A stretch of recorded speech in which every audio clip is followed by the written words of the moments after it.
Assalamualaikum warahmatullahi wabarakatuh. Halo anak-anak kelas 2E, gimana kabarnya hari ini? Mudah-mudahan selalu sehat dan ceria. Hari ini belajar lagi sama Bunita di tema 8, subtema 4, yaitu menjaga keselamatan di perjalanan. Pembelajaran 1. Nah, anak-anakku, sebelum kita mulai pembelajaran hari ini, ayo kita baca basmalah bersama-sama. Semoga kita diberi kemudahan sama Allah untuk menuntut ilmu. Bismillahirrahmanirrahim. Sama-sama. Menjaga keselamatan di perjalanan banyak bentuknya. Kita harus menjaga keselamatan diri, keselamatan barang atau harta benda juga perlu diperhatikan. Keselamatan kendaraan pun perlu dijaga.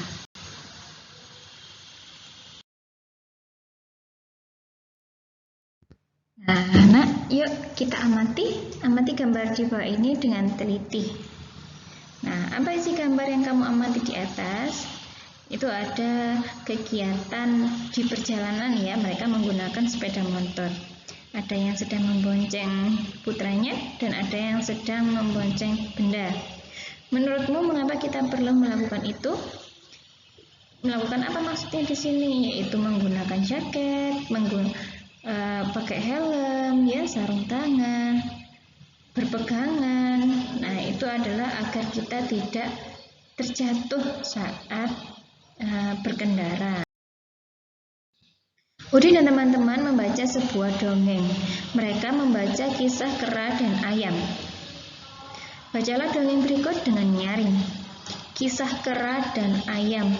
Suatu hari, kera dan ayam berencana untuk berjalan-jalan ke hutan. Mereka berdua mendapat informasi kalau di hutan itu terdapat banyak pohon, buah-buahan yang lezat. Mereka berdua memulai perjalanan sejak pagi, tapi tidak sebatang pohon pun yang mereka temui. Yang ada hanyalah pohon-pohon yang tinggi dan berdaun lebat. Mungkin kita harus berjalan lebih jauh lagi, kata kera. Ayam hanya mengangguk setuju. Semakin lama, suasana hutan semakin gelap. Sinar matahari tidak mampu menembus rimbunnya pepohonan. Ayam mulai ketakutan. Kera, kita tersesat. Bagaimana kalau kita pulang saja? Katanya, kera juga kebingungan. Mana jalan keluarnya? Mungkin ke arah sana, sahut si kera. Mereka sibuk mencari jalan keluar, tapi makin lama mereka berjalan, semakin jauh mereka masuk ke dalam hutan. Kera meminta maaf kepada ayam. Kera merasa bersalah karena telah mengajak ayam berjalan-jalan ke hutan. Padahal ia tidak tahu jalan keluar dari hutan. Ayam pun memaafkan kera. Akhirnya ayam dan kera bertemu dengan kepiting. Kepitinglah yang menunjukkan mereka jalan keluar dari hutan. Ayam dan kera pun selamat sampai ke rumah masing-masing. Apa isi cerita dongeng kisah kera dan ayam di atas? Nah, isinya adalah si kera yang mengajak ayam untuk mencari makan ke hutan. Namun di sana mereka tersesat. Mengapa kera dan ayam bisa tersesat? Karena sebenarnya kera tidak mengetahui jalan untuk keluar dari hutan. Apa yang harus kita lakukan agar tidak tersesat ketika melakukan perjalanan? Kita harus mengetahui letak atau tempat yang kita tuju terlebih dahulu. Kita bisa melihat peta atau maps. Nah, sekarang aku tahu, kita harus mengetahui arah dan tujuan perjalanan. Dengan demikian, kita akan selamat dalam perjalanan. Nah, kita harus tahu arahnya ya. Coba kita amati. Bacalah kembali teks dongeng kisah kera dan ayam dengan teliti.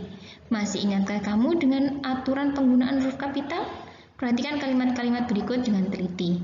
Huruf kapital digunakan pada setiap kata awal kalimat. Huruf kapital juga digunakan pada huruf pertama petikan langsung. Contoh, petikan langsung itu maksudnya adalah kata-kata yang diungkapkan sama seseorang yang sedang bercakap-cakap. Contoh seperti ini nomor 1. Mungkin kita harus berjalan lebih jauh lagi, kata kera. Lah kata mungkin setelah tanda petik, mohon maaf, kita kasih tanda dulu. Nih ya. Kata M ini mungkin M-nya harus menggunakan huruf kapital ya, karena huruf pertama petikan langsung. Yang kedua, kera kita tersesat, bagaimana kalau kita pulang saja katanya. Kera, K-nya juga menggunakan huruf kapital karena huruf pertama petikan langsung. Kera juga kebingungan, mana jalan keluarnya? Mungkin ke arah sana, sahut si kera. Nah, ini mana? Nah, ini juga menggunakan huruf kapital. Setelah tanda petik atau petikan langsung ya, maka menggunakan huruf kapital. Ayo berlatih, temukan kesalahan penggunaan huruf kapital pada kalimat-kalimat berikut. Nomor 1, apa yang kamu lakukan Udin? Kata ibu. Mana kalimat yang salah? Iya, apa? Seharusnya huruf A menggunakan huruf kapital karena adalah petikan langsung ya. Yang kedua, ayah berpesan jika berjalan harus berhati-hati ya nak. Nah, yang harus dibenerin adalah jika, karena kalimat petikan langsung huruf awalnya harus menggunakan huruf kapital.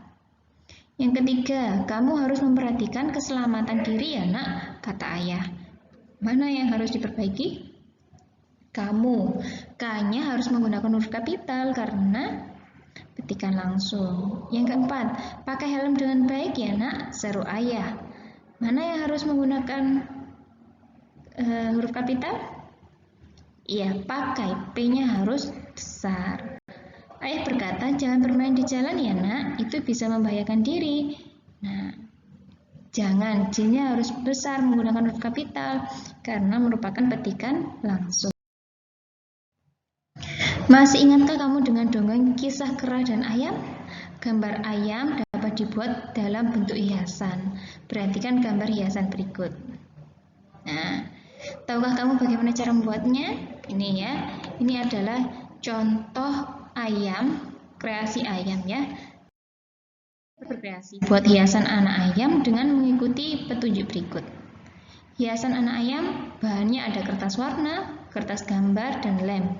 Alatnya ada pensil, gunting, spidol, atau krayon. Nah, langkah kerja. Potong 4 buah bidang, 2,5 lingkaran besar dan sedang, 2 segitiga besar dan kecil. Kemudian yang langkah kedua, tempelkan setengah lingkaran besar ke kertas, letakkan di tengah agak ke bawah. Yang ketiga, tempelkan setengah lingkaran yang sedang, letakkan menempel terbalik. Nah, seperti contoh itu. Yang keempat, tempelkan segitiga besar sebagai sayap, tempelkan segitiga kecil sebagai paruh. Seperti contoh ya. Yang kelima, buatlah lingkaran kecil untuk mata dan buat garis untuk kaki. Nah, sekarang coba ayo membaca. Mereka berdua mulai perjalanan sejak pagi, tapi tidak sebatang pohon buah pun yang mereka temui. Semakin lama, suasana hutan semakin gelap. Sinar matahari tidak mampu menembus rimbunnya pepohonan. Kera dan ayam berjalan mulai dari pagi hingga malam hari. Lama waktu dari pagi hingga malam dikatakan dengan 1 hari. Masih ingatkah kamu dengan nama-nama hari?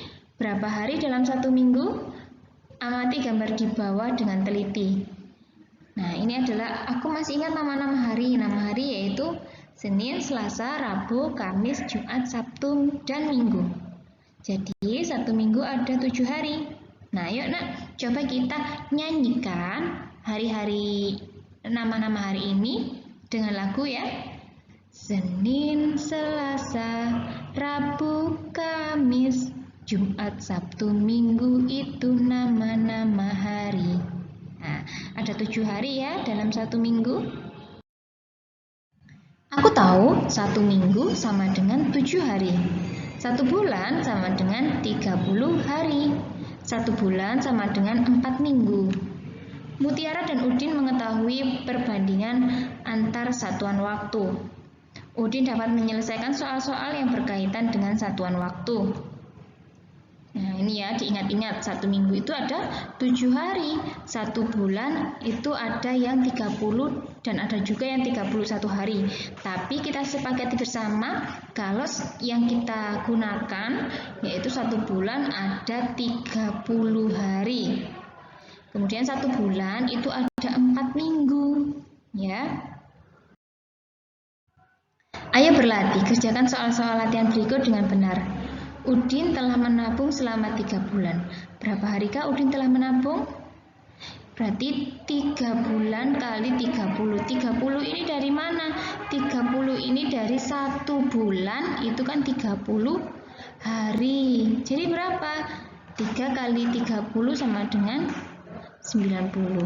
Biar tidak bingung, nolnya dihilangin dulu. 3 kali 3 sama dengan 9. Nolnya ditaruh di belakangnya.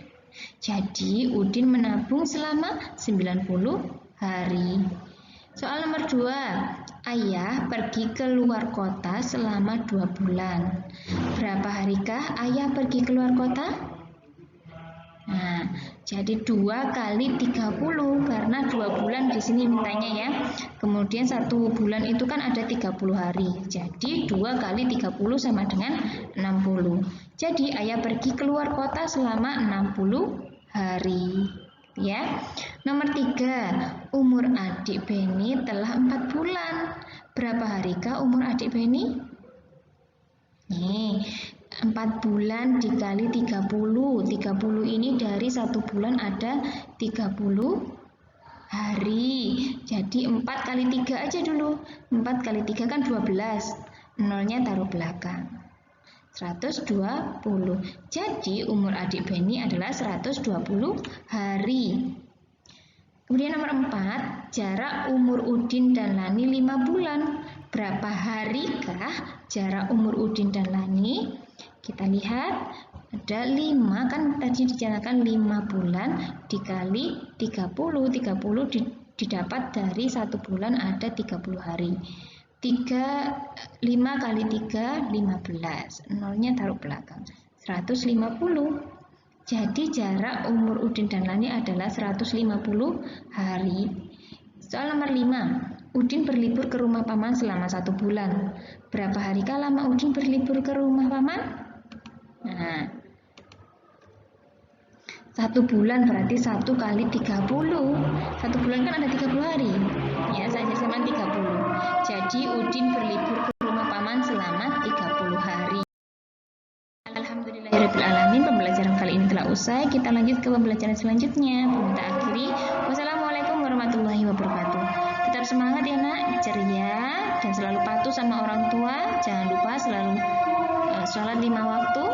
Jangan lupa ngaji juga. Wassalamualaikum warahmatullahi wabarakatuh.